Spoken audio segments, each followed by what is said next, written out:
Hello, this is Renee and Kent with the Augmentation of Man, and we are finally back again to discuss lessons that we've received through their channeled messages that Kent received while he's in a deep trance, and this is what we've been up to. So this is a republication. Second edition. Second edition. We have significantly expanded upon the interpretations of these lessons. I know a lot of people who have the first publication have let us know how difficult it has been to read. And so we did get permission to expand upon our interpretations. The original lessons, as they were given verbatim, are still there so that you can read it and you can compare what our interpretation is with the original dictation. And maybe you will agree with us and maybe you'll have your own interpretation, which is fine. Yes. So you have to read the original dictation to make up your own decision. You just don't read our part and then say, well, I disagree or agree. You have to read the original language. And, you know, it takes time. You have to really sit with it and think about it, contemplate it. It requires research also, scientific research. We have done that. And so it does help people to give them that jump start to understanding. But I tell you what, there's something to be said about when you do the work yourself. Boy, those light bulbs really start to come on. Yeah, it's amazing. Sometimes they burn out. Yeah, sometimes your brain starts to hurt. But needless to say, we are getting ready to, this is on Amazon. We are making the last of the edits. It is now the Augmentation of Man series. And this is a study in Renaissance, and it is the second edition. This was originally published in 2016. And of course, the Acquiescence of Humanity came out last year in September. Both of them combined are a wealth of information. And I'm just in awe, you know, just going through and doing these interpretations together. You know, when the light bulb comes on, you're just awestruck. So nothing else to say about it. It is an enlightenment tool. So highly recommend it. Not just, we're not making any money off of this. It's, no, you know, we're trying to disseminate information to those that want to know not only how we got here, but what is happening today. And where and man's why going. It's happening. All these crazy events happening, it's in here, boy, especially in the Acquiescence of Humanity. So check it out. It's on Amazon, and we are going to drop the price to $9.88. So certainly we're not into this for any profit, but we are all about getting the information out there and making sure that people have it in their hands who are looking. So yeah. Anyway, cool. Today we are going to be picking up with Chapter 9 in A Study in Renaissance. And Chapter 9 is all about vibration. And so we're going to get into kind of the minutia of that and why it's important to know, because so many people have actually, it's not about it is about vibration, but the name of the vibration works, how it works, what the name of the chapter is Proto-Vita, which means the origin of the beginning. And so we're going to get into how Earth and all the planets and creation was created initially. Yeah, how we interpret the information they gave us. Right, and beginning began. And what we call, or our scientists have termed, the Big Bang. And so go ahead and bring up the Here we go. Okay, so the origin of the beginning. So the beginning began with very small vibrations throughout the universes. It was Actually, the universes didn't exist at that well, time. no, Through space. It was just space. through empty space then. But vibration does not mean it's empty. It's very small vibration Within and an energy right, field. and it accumulated over billions of years. And when it all finally came, not all, but when the masses, the majority of the vibrations came together, it created what we call the explosion Or the Big Bang. Big Bang. They liken it to one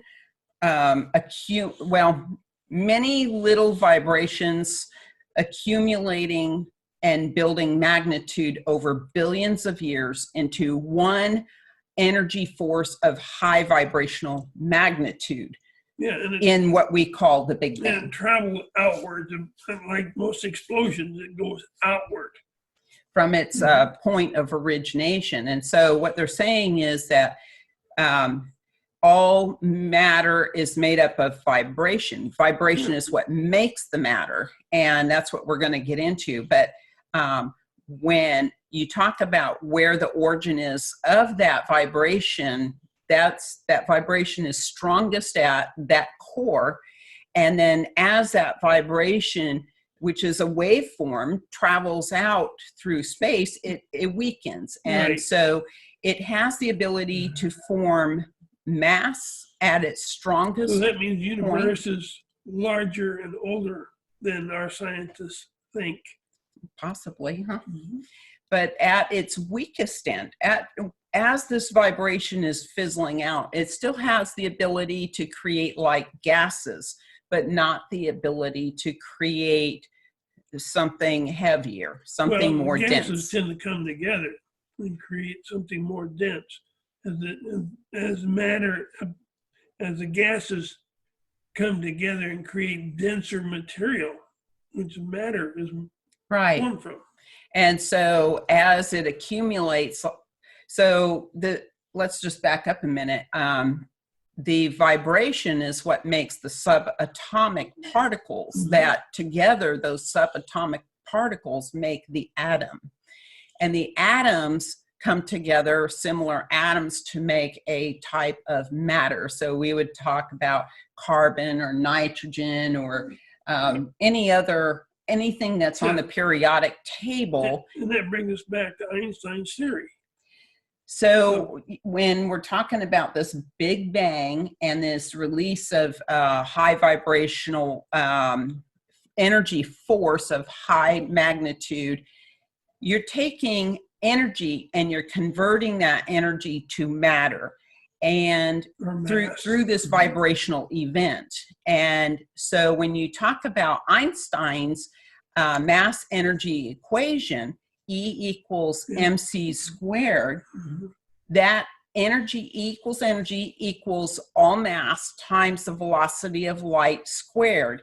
So when you're talking about this this vibrational event, it is converting energy to mass, and that's what has created everything that's in the universe. Yeah, so we think everything that exists, from the smallest molecular nanoparticle to the biggest that we know of, is all made up of vibrational matter.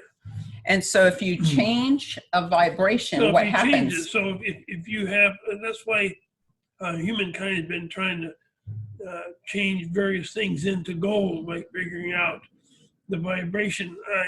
If you have an article of like a table and you change the vibrational formula of this table, it would change into something else. Right. And so when you said formula, that reminds me that all vibration also has a corresponding mathematical equation or code that describes that waveform. So in mathematics, you can plot a wave form on graphing paper, and you can mark the spots on the graphing paper where that waveform falls, and then each has a coordinate, and those coordinates can be used in the mathematical equation that describes that vibration, that waveform. Yeah, so atoms clump together to form a specific type of matter, depending on if it's a car, a table, or whatever.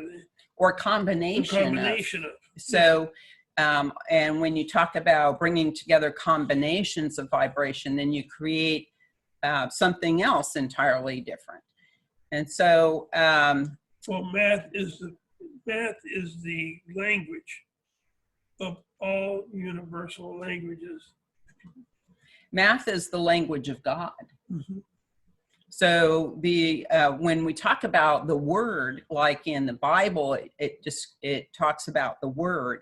The word is the vibrational thought form. The mathematical formula. And it has a corresponding mathematical formula that brings everything forward in creation. Yeah, so we live in an experiential field, humanity does, and we observe the behavior of masses when an event occurs and within the space surrounding the humanity itself. So it's really interesting to observe what is happening and look at that event in a mathematical sense. And you know, when we talk about mathematics, it usually sends people into a state of fear. I don't know mathematics. Don't talk mathematics about me. No. We're just talking in generalized terms, so we're not going to give you a math formula to contemplate. But there is a couple in the book, just to give you an idea of how it works. And so when we talk about mass in space, we're talking about it moving in space and creating events, or energy that is moving and creating events in the within the mass. And so when we incarnate into an experiential learning field, we are in a physical expression here.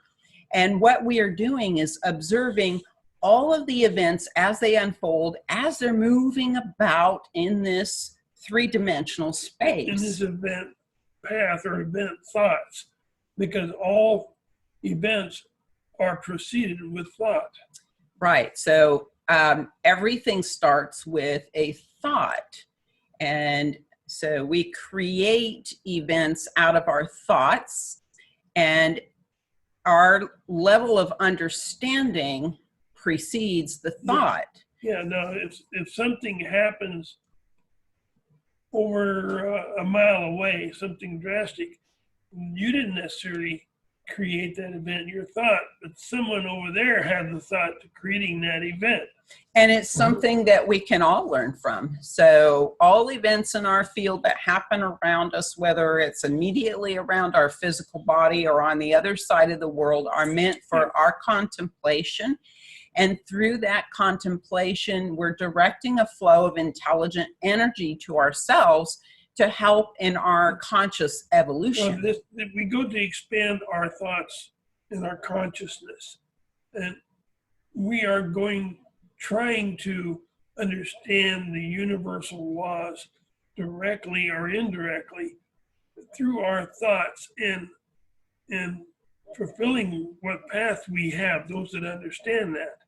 So we constantly contribute to the mass consciousness, even though we don't think about that, but we contribute to the mass consciousness of understanding. And when the mass consciousness reacts, we react with it, consciously or unconsciously, creating that event. And then there's secondary events off of the first event, right, depending on how we react to it. And that reaction depends upon how much we understand the event. Yeah. So explain to the listeners how the quadruplex is a network, a structural network that contributes with the flow or direction of the flow of information. Okay, so within each one of us, we have this, it's kind of like a conscious structure within our I don't know if it's a physical thing. It's more, I would imagine, more spiritual. The quadruplex is a structural network within us that directs the flow of conscious energy unto ourselves based on the vibrations that we're giving off. And those vibrations are interacting with the field around us. So our vibration relates directly to our level of understanding of any given event.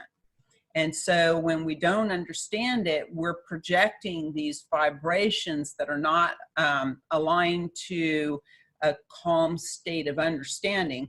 And it's going to direct this flow of energy toward subsequent events or toward the directional flow of informational energy to ourselves, so that we can contemplate something new and come to a greater understanding of that event. Yeah, quadruplex works much bigger than what she explains. Actually, the planets within our solar system align themselves. They were saying when the moon comes out, the people howl, or they'll talk about, bartenders will talk about, people come out of the woodwork. So the planets, when they people will howl? Well, okay. Is that just people get a little get a little rowdy, rowdy around the full moon? Yeah. So planets affect the alignment of the flow of energy to humans, and imagine it affects two entities outside of this planet also. Well, so how that works is that, and this is how astrology works, is that when we talk about a particular type of mass, or say carbon, nitrogen, oxygen, that makes up a lot of what our physical world is made of. So we're being told that those are the dense part of our material world is made up of compressed gases. And so those, each one has its own unique vibration. And when you have, all of those gases, all the chemicals that you find, or the elements you find on our periodic table, are here on Earth, and each one has its own unique vibration, but together it creates a whole nother sphere of vibration that Earth gives off. And it creates our thinking to events, which creates our learning. Well, it's our DNA, our DNA is directly tuned into the Earth vibration, and the Earth provides a certain level of understanding. And the Earth reacts to planetary alignments or their vibrations. And so when you look at the planetary alignments outside of the Earth, each one has its own vibrational symphony. And when you talk about planetary alignments, then each alignment is unique, and it creates a vibrational field. And that vibrational field is directed down on Earth, and it further directs the flow of energy for our conscious evolution. Right, and open pathways for us to begin learning. And it will direct the flow for certain events to happen. So this is where astrology fits in. Now, it's on a global scale, and it relates to the quadruplex within each person. So what affects our bodies, or what we occupy in this our mass? Spiritual self. Well, it's our spiritual growth. It doesn't affect the mass, which is from head to toe, which is this mass. So the vibration. Our vibration of our bodies. And so what you're getting at is that when we learn, we come to a new level of understanding. So if our vibration relates to our level of understanding, as we raise our level of understanding, we are also raising our vibration, and that vibration emanates from within outward.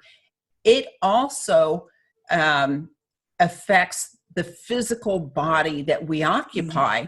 So that inner vibration is also causing the vibration of the mass that we occupy to vibrate at a higher level. Yeah, Now, these are little small increments. So the matter, this matter that we have called bodies, will rise as vibration rise. No, not all humans will rise with this, but those that begin to understand, their vibration will rise the matter in which they occupy. Right. And I'm sure that to some extent we have a vibrational field around us that it is influencing the matter surrounding our physical body to some extent. And probably the closer that item is to our physical body, the more influenced it is.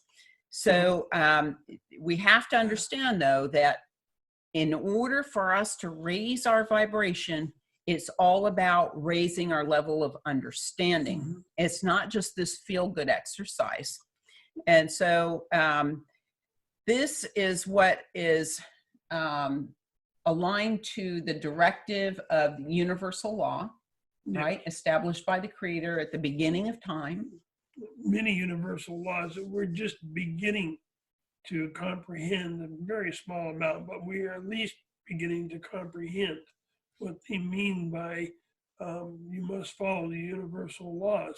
And Earth really hasn't been complying with universal laws. And that's the law of consequence is part of that. And you could see that playing out in our world today. There's no consequences. So we have total chaos. And we have a lack of ethics and respect for one another and morality. So we have to return so we to have that. To come about and learn what we need to, I want to say, learn what we need to learn to understand why we're here and what is before us. Because otherwise we're going to continue in chaos and not open ourselves to a higher vibration, which is happening right under our feet. Yes. And so the whole purpose of creation is expanding consciousness. And we as humans need to start aligning ourselves to the purpose of creation, which is why we're here on this physical learning field. And as we learn the deeper truths, we're receiving vibrational attunements to that higher understanding. And that new vibration is going to attract new events into our lives. So what I like to tell people who are not happy about where they're at in life is to start doing your introspection, to start learning about yourself and about the events that are that you create and how they came to be, what decisions were made that led up to that final event. More importantly, how it affects the matter in which you occupy and the masses around you. So, and this is all conceptual learning, but this will shift your paradigm. So once the lesson is learned, you receive your vibrational attunements and then you move to a slightly higher vibration, and that shifts your paradigm because that vibration is going to attract new events at the new higher vibration into your life. And that means new people as well. Yeah. So with that, we hope you comprehended some of the things that we laid out here.